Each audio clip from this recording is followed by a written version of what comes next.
You see, it all starts with a baby, we'll say at the age of 6 months, and the mother says, boo, and scares the hell out of the baby, gives it the hiccups, and then the baby giggles. There's its first moment of fear. Later on, it's on a swing, getting higher and higher, and catching its breath when it goes too high. And so it goes. We all enjoy, shall we say, putting our toe in the cold water of fear.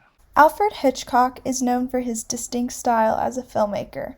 The hands-on director was meticulous about every last detail of his films, even stating that pre-production was his favorite phase of the filmmaking process. Most known for his use of light and shadows, MacGuffins, cool blondes, and suspense, Hitch knew what he liked and returned to the same themes and motifs time and time again.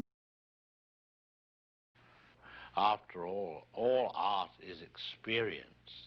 People look at an abstract and say, I hate it. Well, the mere fact that they're using the word hate means that they're going through an experience, you see, and or they like it.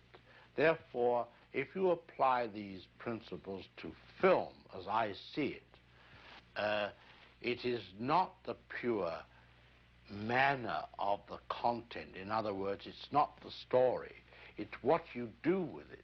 Not what, but how. How? Many writers and directors find the process of filmmaking to be a form of catharsis. Hitchcock was no different. He often used his films to work through his own psychological traumas.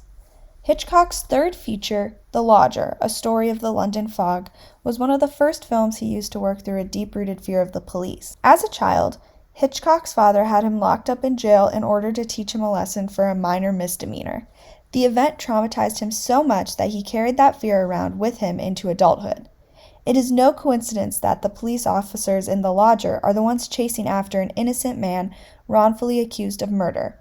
The motif of an innocent man on the run would go on to become one of Hitch's favorites, eventually changing and evolving away from his fear of the police and becoming another mainstay in his spy stories. Another one of Hitchcock's fears is heights, also known as acrophobia. Hitchcock used his 1958 film Vertigo to work through this fear. Similar to Hitchcock himself, the main character, former police officer John Ferguson, played by Jimmy Stewart, suffers from spells of vertigo when he is high up. Hitchcock uses a subjective or first-person point of view for these dizzy shots. John's first spell of vertigo at the beginning of the film was filmed by zooming in as the camera was dollied backward, a technique known as the Zolly. The in-camera effect created the illusion of the ground beneath John being stretched and distorted. The result was a distorted and dizzying shot, enough to make anyone woozy. Mr. Hitchcock, what is your definition of happiness? A clear horizon. Nothing to worry about on your plate.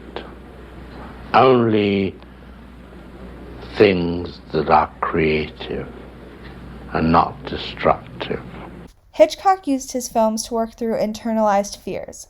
The stoic director was not afraid to bear his fears on the big screen for all to see. If he could visually display his own fears and instill them in his audience, he'd done his job.